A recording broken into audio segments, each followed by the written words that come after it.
Dear students, आज हम जो हमारा नया स्टार्ट कर रहे हैं आर्टिकल वो है होमोजीनियस लीनियर डिफरेंस इक्वेशन। तो इसकी जनरल फॉर्म कैसे लिखी जाती है? Now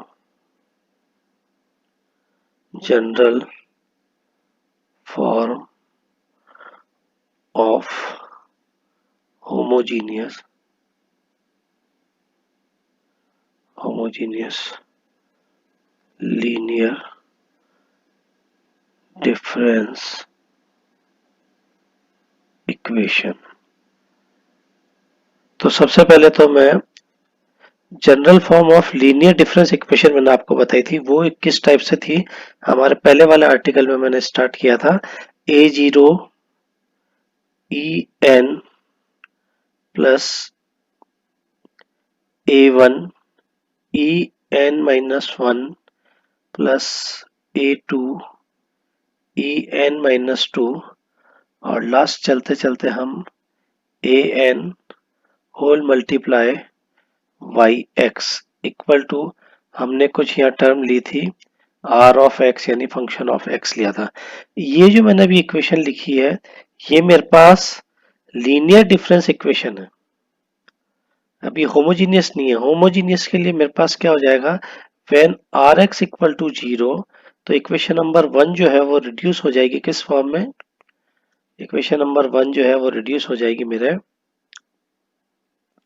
A zero E N plus A one E N minus one plus A two E N minus two plus A N Y X equal to zero.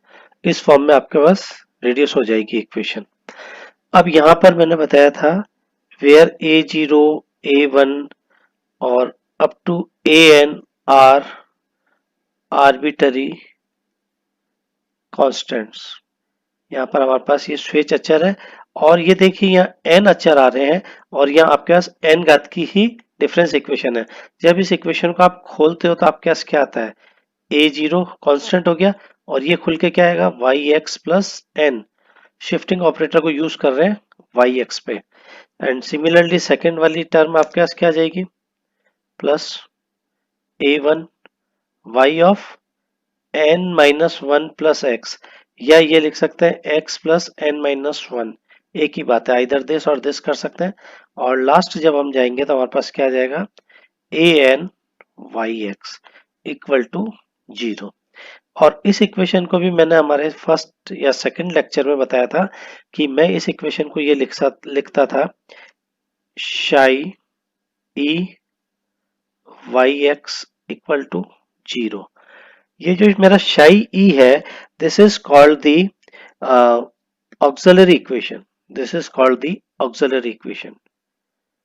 शाई E is auxiliary equation यानी सहायक समीकरण, auxiliary equation. हम अपने differential equation में भी पढ़ के आए हैं, हमारे पास ऑक्सिलरी इक्वेशन होती थी तो हम उसको क्या करते थे, शाई ई इक्वल टू जीरो कर देते थे। ठीक है, अब शाई इक्वल टू जीरो का मतलब है मेरे पास ये जो टर्म बन के आएगी, ये शाई का मतलब मेरे पास क्या चीज है, this is A zero E N plus A one E of N minus one और अप टू ये जा रहा है A N. This is equal to psi E. लेकिन जैसे ही मैं इसको मल्टीप्लाई करता हूँ वाई ऑफ एक्स से, जो मेरी इक्वेशन बन जाएगी, तो ये वाई ऑफ एक्स, ये वाला पार्ट जब इक्वल टू जीरो होगा तो ये ऑक्सिलरी इक्वेशन होगी और इसके रूट्स हमारे पास आएंगे। और जब ये इसके पास अगर राइट हैंड साइड में मेरे पास फंक्शन ऑफ एक्स का होगा तो फिर हमारी इक्वेशन जो है वो होमोजीनियस नहीं होके फिर हमारे पास आ जाएगी वो नॉन होमोजीनियस डिफरेंस इक्वेशन। तो फिलहाल अभी हम यहाँ पर बात कर रहे हैं होमोजीनियस की। तो हमारे पास जो इक्वेशन का नेचर होगा वो मैं इस टाइप का ले रहा हूं, psi E Y X equal to zero वाली फॉर्म का ले रहा हूं। ठीक है, तो यहां पर मैं अगर कहता हूं कि आपके पास ये जो इक्वेशन मैंने अभी लिखी थी इससे जस्ट पहले, दिस इक्वेशन ये वाली, this is equal to zero, है ना। तो अगर मैं मानता हूं कि इसका एक y1 जो इसका सॉल्यूशन है y2 इसका दूसरा सॉल्यूशन है, क्योंकि n सॉल्यूशन आएंगे अप टू yn, अगर इसका n सॉल्यूशन है तो मेरे पास इस इक्वेशन का जो सॉल्यूशन होगा yx इक्वल टू कितना हो जाएगा, c1 y1 plus c2 y2, ये इसका सॉल्यूशन होगा, प्लस cn yn, क्योंकि n आपके पास घात की समीकरण थी तो उसके n कॉन्स्टेंट्स आपके पास आएंगे। अब यह मुझे पता नहीं कि रूट्स इसके रिपीटेड है कि नॉन रिपीटेड है। अगर रिपीटेड रूट्स होंगे तो वो हम हमारे डिफरेंशियल इक्वेशन में पढ़ के आए। अगर दो रूट्स हमारे पास ये होते हैं तो हम c1 प्लस c2, फिर हमारे पास जो भी इसका सॉल्यूशन आएगा वो हम लिख देते हैं, फिर नॉन रिपीटेड को हम c3 एंड आगे हम स्टार्ट करते हैं। तो अब हम यहाँ पर इसका पढ़ेंगे rules for finding complementary function. तो अभी मैंने ये जो लिखा था, this is called the complementary function, this is CF of yx, this is equal to this form. ठीक है, अब मैं यहाँ पर आपको बता रहा हूं rules for finding complementary functions. Rules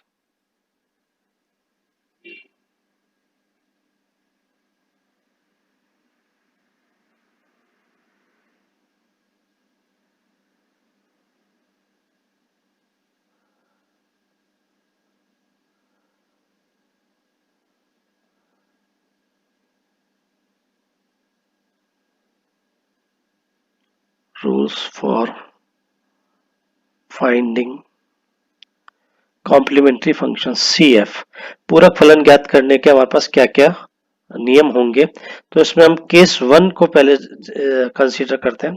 case 1 में जो हम डिफरेंशियल इक्वेशन में पढ़ के आए एग्जैक्टली सेम है। अगर हम ये कहते हैं when the roots of auxiliary equation, जो अभी मैंने जस्ट बताई थी, आर रियल एंड डिस्टिंक्ट, मतलब वास्तविक और हमारे पास क्या है, भिन्न भिन्न है। जो हमारे पास इसके रूट्स आ रहे हैं ना, सपोज कीजिए ये रूट्स मेरे पास आ रहा है alpha 1 alpha 2 alpha 3 up to n घात की है, तो हम n तक मान लेते हैं ये इसके रूट्स हमारे पास आ रहे हैं। तो इसका हम जब सॉल्यूशन लिखते हैं तो हमारे पास इसका सॉल्यूशन सिंपली ये आता है। अगर मैं इसको लिखूं तो ये आ जाएगा e minus alpha 1 e minus alpha 2, और ये कहाँ तक जाएगा, e माइनस अल्फा n मैंने माना है, और ऑक्सिलरी इक्वेशन है तो ये yx तो रहेगा ही, दिस इज इक्वल टू 0। तो जब मैं यहाँ से इसको लिखूंगा एक एक के बारे में, तो एक एक मेरे पास क्या क्या आता चला जाएगा, e माइनस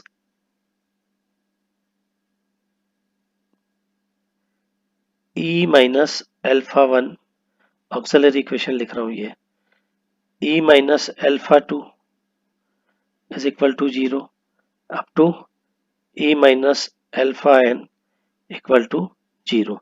तो यहां से मेरे पास इसका सॉल्यूशन जो है वो किस रूप में बन के आ रहा है, जब मैं इसका सॉल्यूशन लिखूंगा तो मेरे पास क्या आ जाएगा, this is equal to y of x equal to c1, क्योंकि सारे के सारे मेरे पास रियल और अलग अलग है, तो c1 alpha of x alpha 1 of x, alpha 1 का मतलब जो मेरा पहला रूट जो भी कुछ आ रहा है, c1 मेरा कांस्टेंट है, c2 alpha 2 x plus c3 alpha 3 x up to ये जा रहा है मेरे पास cn अल्फा n x। यहाँ ये ध्यान रखना, ये तो मेरे पास कोई भी नंबर आ जाएगा कांस्टेंट, यहाँ ये पावर में x आएगा, ये यहाँ लिखने का इसका तरीका है। ठीक है, अब इसके बाद दूसरा केस हम कंसीडर करें। सपोज कीजिए दूसरे में आपके पास आता है, दूसरा है व्हेन रूट्स जो है ऑक्सिलरी इक्वेशन के वो आपके पास रिपीटेड हो रहे हैं। केस सेकंड,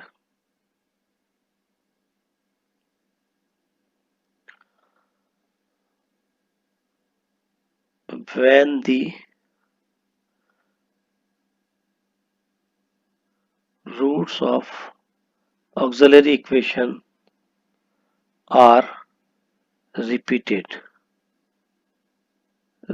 अगर आपके पास हो रहे हैं, रिपीटेड हो रहे हैं, तो हम इसका जो लिखते हैं तरीका वो है जैसे e minus alpha n y of x equal to 0।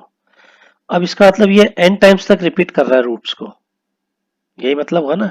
e minus alpha raise to the power n का मतलब n टाइम्स तक ये इसके रूट्स को रिपीट कर रहा है। तो इसका सॉल्यूशन में अगर डायरेक्टली लिखूंगा तो क्या हो जाएगा, yx, क्योंकि ये जिसके हम सापेक्ष इसको समीकरण को सॉल्व कर रहे हैं, तो सॉल्यूशन आएगा yx इक्वल टू, यहाँ पर मेरे पास क्या आ जाएगा c1, यहाँ पर मेरे पास आएगा c1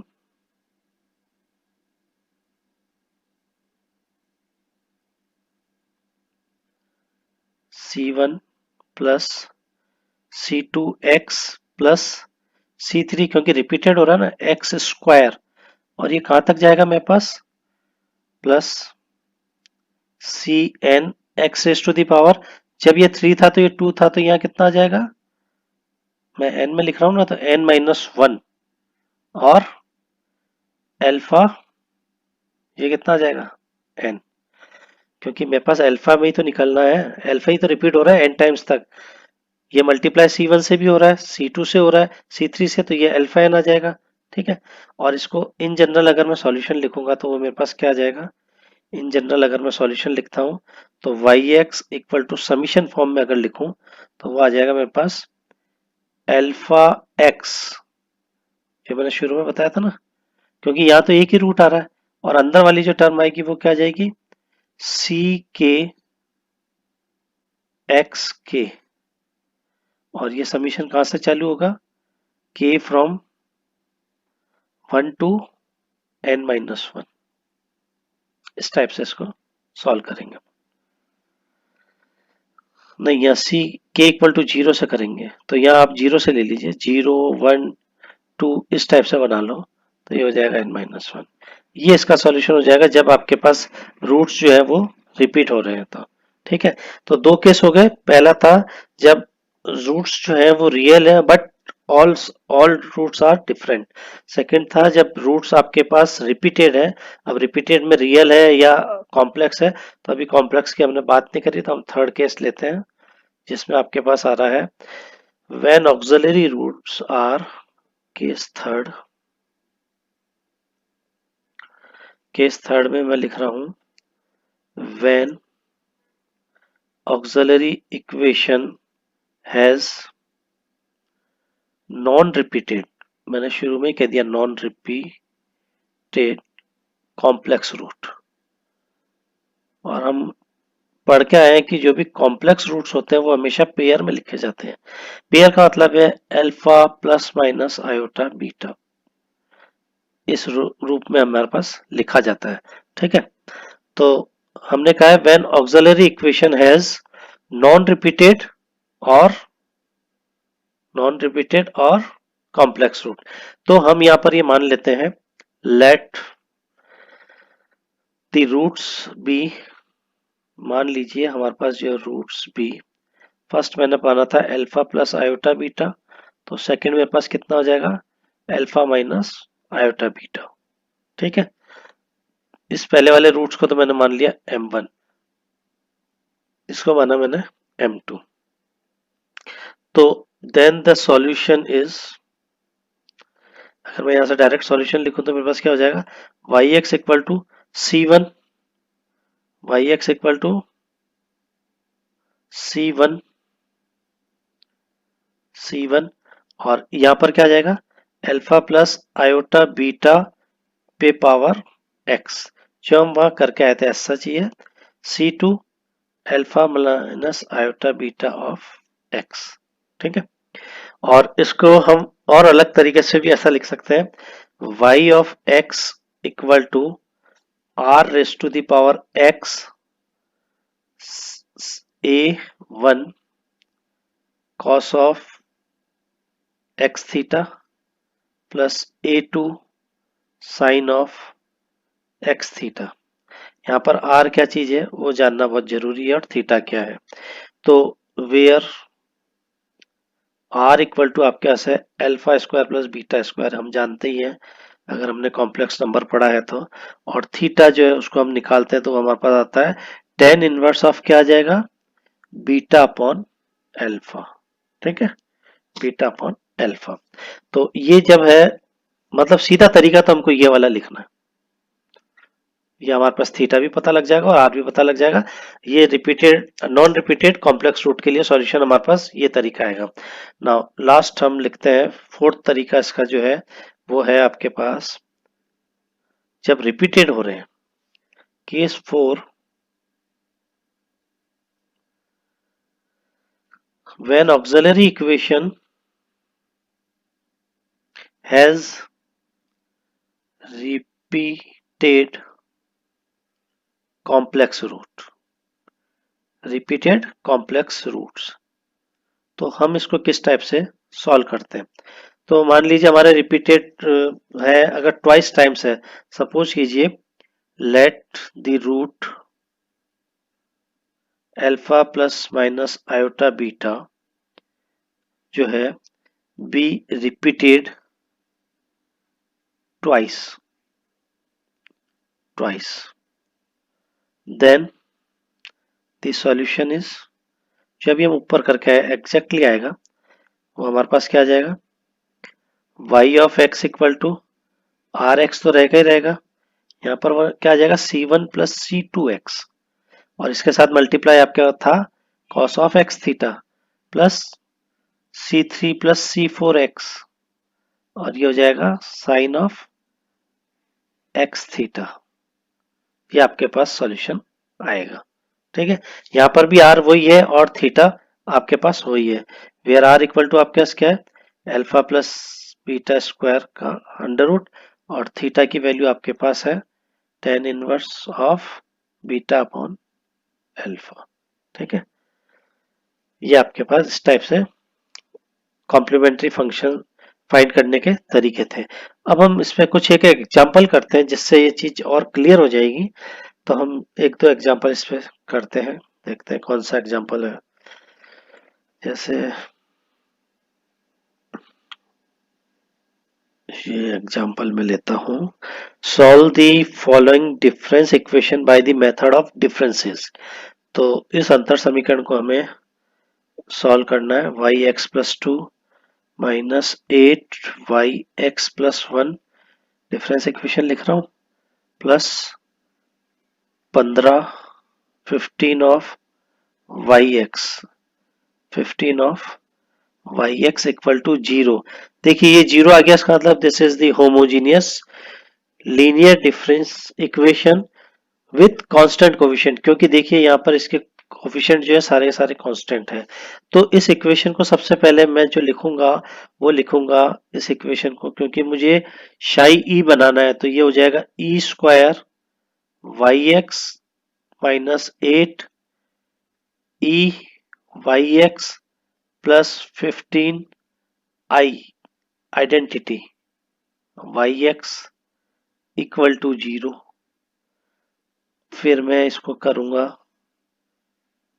ये 15 i चाहो तो लिख लीजिए y x इक्वल टू 0। ये इक्वेशन देखिए मेरी किससे मैच करती है, ये इक्वेशन मेरी कर रही है शाई ई y x इक्वल टू 0। जब ये इक्वेशन आ जाती है तो मैं इसको कहता हूं this is the auxiliary equation. तो here auxiliary equation is e square minus 8e plus 15 equal to 0। This is the quadratic equation in e, और हम इसे इजीली सॉल्व कर सकते हैं। तो इसके दो फैक्टर्स आपके पास बन रहे हैं 15, तो 3 और 5, तो ये बन गया एक तो आपके पास e minus 3 and second e minus 5, this is equal to 0। it means मेरे पास एक अल्फा 1 तो आ गया कितना 3, और अल्फा 2 की वैल्यू मेरे पास आ गई 5, क्योंकि -3 -5 है जो प्लस के आ जाएंगे। तो hence the complementary function is, complementary function आपका कितना हो गया, y x में लिखना है मुझे c1 पहला, और यहाँ पर अल्फा कितना आया 3 पे x, प्लस दूसरा आपके पास है c2 अल्फा आपके पास 5x। This is the answer, ये मेरा आंसर हो जाएगा। This is the required solution. अब देखिए, हमने सबसे पहले हमारे शुरू के लेक्चर में बताया था, यहाँ पर अगर मैं इसकी बात करता कि इस डिफरेंस इक्वेशन की आपके पास कितने ऑर्डर की आपके पास ये थी, ये डिफरेंस इक्वेशन आपके पास कितने ऑर्डर की थी। तो यह डिफरेंस इक्वेशन का ऑर्डर आपके पास देखो सीधा सीधा 2 दिख रहा है। ये देखिए, ये आपके पास 2 है ना, और ये आपके पास x है। तो हम कैसे निकालते थे, x plus two minus less than और h इक्वल टू 1। तो 2 आपके पास ऑर्डर की थी, तो इसका मतलब इसके 2 आर्बिट्री कांस्टेंट आने चाहिए, और वो 2 आर्बिट्री कांस्टेंट हमारे पास ये आ रहे हैं। ये हमारे पास एक आपके पास क्वेश्चन हो गया। एक और क्वेश्चन ले लेते हैं हम। एक क्वेश्चन वो लेता हूँ जिसमें मेरे पास कोई कॉम्प्लेक्स रूट आ रहे हैं, तो उसको सॉल्व करना आसान होगा। फिर आपको रिपीटेड रूट्स वाला भी बताएंगे, एक एक सारे तरह के बताते हैं। नेक्स्ट क्वेश्चन ले रहा हूं मैं, वाई एक्स प्लस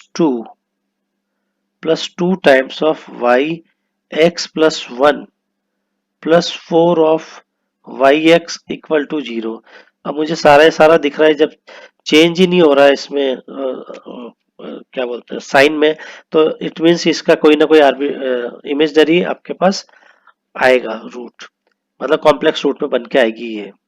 तो मैं यहाँ से इसको लिख सकता हूँ, स्टार्ट करूंगा इसको इस रूप में, जो मैं ऑपरेटर पढ़ के आया था न्यूमेरिकल में उसको यहाँ यूज कर रहा हूँ। Plus four of Y X equal to 0। This equation is called the linear homogeneous difference equation. Linear तो इसलिए हो गई कि x plus two X plus one और x में आ गई, रेखिक हो गई। होमोजीनियस इसलिए कि इसका right hand side equal to 0 है। और तीसरी बात मैंने क्या कहा था इसको, डिफरेंस इक्वेशन। तो डिफरेंस इक्वेशन में हमारे पास ये ऑपरेटर में हम बना के इसको लाए हैं। अब मैं यहाँ से इसको इस रूप में लिख देता हूँ, e square minus two e plus four, minus two कहाँ से ले रहा हूँ, प्लस टू ही है ना। हम्म, और इसको वाई एक्स इक्वल टू 0। इस चीज को मैं बार बार इसलिए लिख रहा हूँ कि आपको ये याद रहे, ये मेरा इस रूप की इक्वेशन बन के आई है, वाई एक्स इक्वल टू 0। और इसको मैंने कहा था this is called the auxiliary equation, जब हम इसको इक्वेट करेंगे 0 के बराबर। तो यहाँ पर here auxiliary equation is E square plus twice of E plus four equal to 0। तो ये तो आपके पास क्या आ रहा है,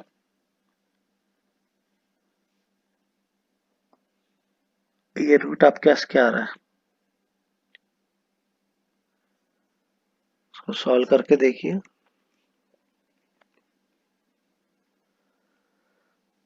इस इक्वेशन को जब सॉल्व करोगे तो आपके पास रियल रूट्स आ रहे हैं, कॉम्प्लेक्स रूट आ रहे हैं। तो e square plus two e plus four कितना हो गया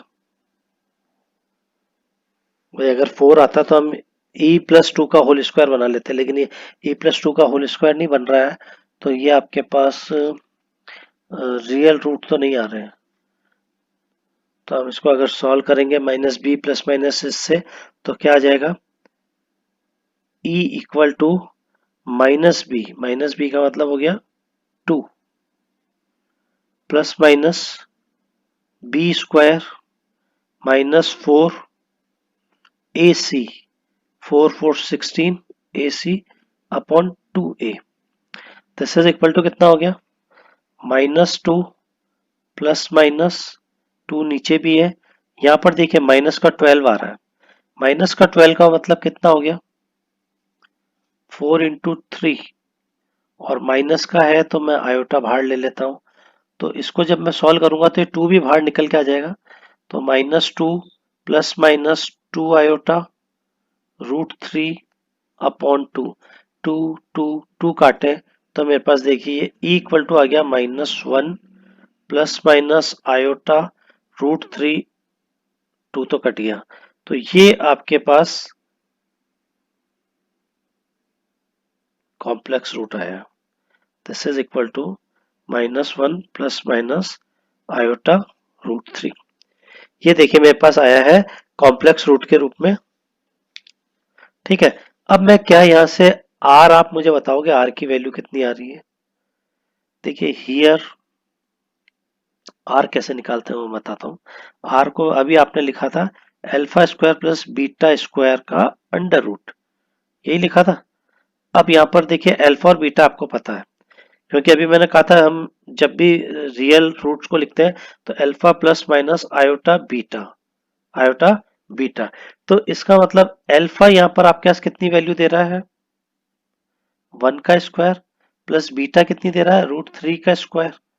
तो जब मैं इसको पूरे को करूंगा तो ये 1 + 3, ये रूट में है, this is √4, this is equal to 2। R की वैल्यू तो आपके पास आ गई 2, आर इक्वल टू आपके पास कितना आ गया, 2। ठीक है, और थीटा की वैल्यू आप निकाल सकते हैं। थीटा क्या आएगा, theta equal to tan inverse √b beta upon alpha. देखिए बीटा अपॉन अल्फा, अब यहाँ पर देखिए मुझे -1 करना था।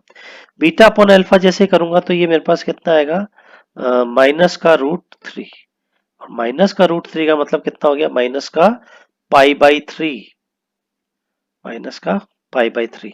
थीटा की वैल्यू ये आ गई। तो मैं यहाँ से इसका जो सॉल्यूशन आएगा उसको मैं डायरेक्टली ये लिख सकता हूँ,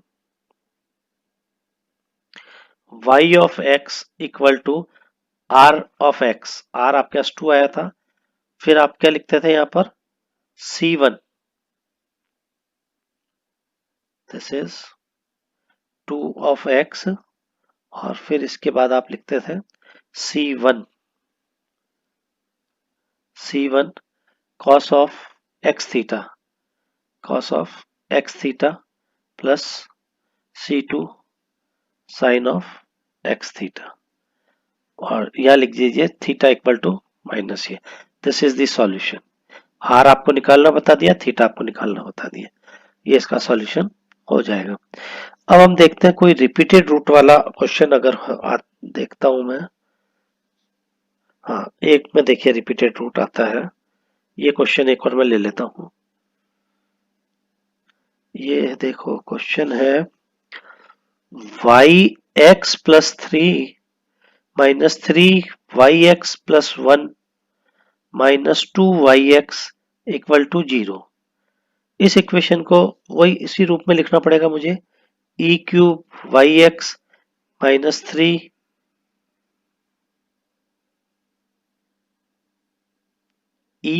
y(x -2y(x = 0)।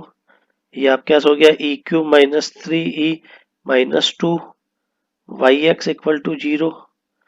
तो ऑक्सिलरी इक्वेशन आपके पास कितनी आ गई, auxiliary equation is e³ -3e -2, ये सब माइनस में आ रहे हैं क्या, ठीक है, दिस इज इक्वल टू 0। अब यहाँ पर देखो e को मैं अगर -1 से रिप्लेस करता हूं तो ये इमीडिएट सेटिस्फाइड कर रही है इक्वेशन। e को अगर मैं -1 से रिप्लेस करता हूं तो इसका मतलब इसके जो सॉल्यूशन हो जाएंगे वो हो जाएंगे e+1 का स्क्वायर और e -2 equal to 0। This implies e equal to आपके पास आ रहा है -1 और एक आ रहा है आपके पास +2। ये रूट्स आएंगे, यानी this is α1, this is α1 again, क्योंकि दोनों इक्वल है ना, रिपीटेड रूट्स, और ये हमारे पास दूसरा आ रहा है। तो हमारे पास यहां से इसका CF आ जाएगा C1 + C2x पे 1 ऑफ x, ठीक है, और वो 1 भी माइनस का है, ये ध्यान रखना, plus C3 2 of x। This is the solution, ये हमारे पास इसका सॉल्यूशन हो जाएगा। तो इस टाइप से आप क्वेश्चंस को कर सकते हैं। तो अब हम नेक्स्ट वाले जो हमारे लेक्चर रहे, अब इस पे डिपेंडेंट, मतलब इस पे आपके पास काफी एग्जांपल्स है, आप कर सकते हो। और नेक्स्ट टाइम मैं आपको इसका असाइनमेंट भी दूंगा जिसमें कुछ क्वेश्चंस होंगे जो आप खुद करेंगे। नेक्स्ट हमारा जो लेक्चर होगा वो होगा non homogeneous linear difference equation with constant coefficient. अभी हमने पढ़ा था homogeneous linear difference equation constant coefficient. अब हम नॉन होमोजीनियस पढ़ेंगे जिसमें राइट हैंड साइड जो इक्वल टू हमारे पास जीरो आया जा रहा था ना, या जीरो नहीं आके सम फंक्शन ऑफ एक्स ये आएगा। तो ऐसी इक्वेशन को हम non homogeneous linear difference equation with constant coefficient बोलेंगे। उसके बाद हमारे पास कोफिशिएंट हो सकता है कांस्टेंट नहीं होके वेरिएबल कोफिशिएंट हो जाए, तो उसके लिए भी हम सॉल्व करेंगे। तो आज के लिए काफी है, थैंक यू।